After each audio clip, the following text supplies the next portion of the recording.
Hey, welcome to The Explainer. Today we're diving into the ideas from a really influential book called Understanding Power by Noam Chomsky.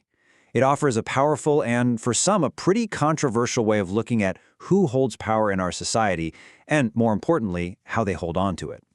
So here's our game plan. We're going to start with Chomsky's basic model for how power works. Then we'll get into how our opinions and consent get shaped. After that, we'll zoom out and see how these ideas play out on the world stage. And we'll even explore what some alternatives might look like. And finally, we'll talk about what all this means for you and me. All right, let's jump in. Okay, so right out of the gate, the book kicks off with this really potent comparison. It's designed to make us hit pause and question what we think we know about power and justice. To show how power defends itself, the book puts two major political scandals side by side. Let's take a look. Okay, so look at this. On one hand, you've got Watergate. We've all heard of it, right? A botched break-in targeting the Democratic Party, a major center of established power. It blew up into a massive scandal and a president had to resign. But now be honest, how many of you have actually heard of COINTELPRO? This was a secret, totally illegal FBI program that ran for 15 years. Its entire purpose was to disrupt, discredit, and, well, neutralize activist groups. Think the Black Panthers, anti-war organizers, groups with basically zero institutional power. Chomsky argues that this huge difference in what we remember reveals something fundamental about how power really works. So what's the big idea here? According to this framework, the system's reaction has less to do with the crime and everything to do with the target. When one powerful group messes with another powerful group, like in Watergate, the whole system roars to life to defend itself. But when the state attacks groups with no power, like in COINTELPRO, the crime can be way more serious, way more systematic, and yet it barely even makes a ripple. All right, so if that's how power defends itself, the next logical question is, how does it keep control over what everybody else thinks? This brings us to the idea of manufacturing consent, and the book really zeroes in on two big areas: education and the media. The argument here is that our education system, particularly at the highest levels, is really good at rewarding discipline and obedience, often over creative, independent thought. The book kind of describes it as a long training process. You know, a teacher tells you to do something that seems pointless, but you do it anyway because that's how you get to the next level. You do that over and over again for years, and what you get are people who've learned not to rock the boat. They've absorbed the values of the system without even realizing it. Okay, but wait a minute. What about the free press? I mean, isn't that supposed to be the watchdog, the institution that holds power accountable? Well, the analysis here really questions that idea. To make this point, the book uses this absolutely tiny number, 0.0001%. That's the estimated slice of mainstream media that might allow a genuinely dissident voice to speak freely.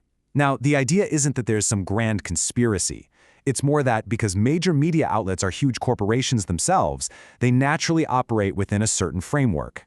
The range of acceptable debate is actually pretty narrow, and the core assumptions of people in power rarely get a serious challenge. And this analysis even stretches into something you might not expect: spectator sports. From this perspective, they actually serve a social function. The argument goes that they soak up a ton of our intelligence and creative energy that could be going toward, social or political issues. And at the same time, they build this intense, sometimes irrational loyalty to a team, which kind of trains us to be passive spectators and to adopt this win-at-all-costs mentality that's useful in other parts of society. So now, let's zoom out. How does this same framework for understanding power apply to the way countries interact on the world stage? The book points to the U.S.'s changing relationship with the United Nations as a perfect example. See, back in the early days when the U.S. pretty much ran the show, the UN was hailed as this great force for good. But then, starting in the 60s, decolonization happened. A lot of new, independent countries joined, and suddenly the U.S. wasn't always in the majority. And what happened? All of a sudden, that same democratic body was being called a tyranny of the majority, and the U.S. became, by far, the #1 user of the veto to block things it didn't like. You can see this same kind of cold, hard logic in the policy towards Vietnam after the war. Chomsky argues that the U.S. goal was essentially to bleed Vietnam, to punish the country and make sure its model of independent development couldn't possibly succeed. He uses this quote from China's leader at the time to show just how brutal that logic can be. It's cited as an explanation for why the U.S. would align with a horrifying regime like Pol Pot's, simply because they were the enemy of our enemy. Okay, so after laying out all of this pretty heavy criticism, you might be thinking, is there any alternative? Is there another way to organize ourselves? And the book definitely explores that.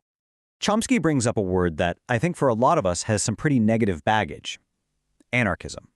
He makes a really strong case for reclaiming it from the popular meaning of chaos and violence. He argues that in its actual philosophical tradition, it's the total opposite of disorder. It's a vision for a highly organized society, but one where that organization is voluntary and democratic, flowing from the bottom up, from communities and workplaces, instead of being imposed from the top down by a government or a corporation. So why the bad rap? The argument is that the word itself was basically turned into a weapon. The idea that people could actually be free and could organize themselves without bosses or a state, that's an extremely threatening idea to anyone who holds power.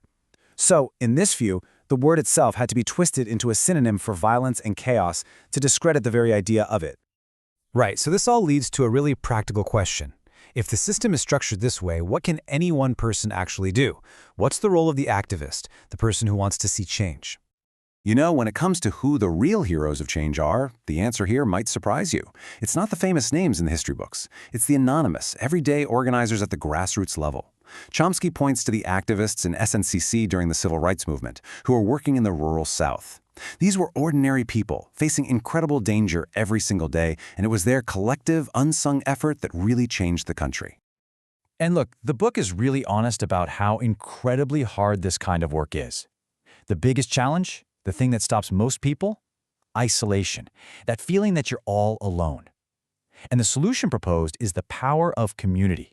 It's about building real, ongoing organizations where people can find that solidarity and human connection that makes it possible to keep going.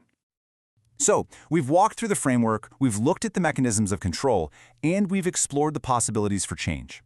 And in the end, the book doesn't leave us with a prediction. It leaves us with a choice. This idea is sometimes called optimism of the will, and it's actually super simple. Think about it. The future is a total unknown, right? So if you act like nothing can ever change, you're just guaranteeing that it won't. You've created a self-fulfilling prophecy. But if you act on the possibility that things can get better, well, then you at least open the door for that possibility to become a reality. So from that point of view, the only truly rational choice is to act. At the end of the day, the goal of an analysis like this isn't to hand you a bunch of answers. It's more like handing you a different set of tools or a new pair of glasses to see the world with. The final challenge it leaves us with is to take this framework, look around at our own world, and decide for ourselves, what do we see?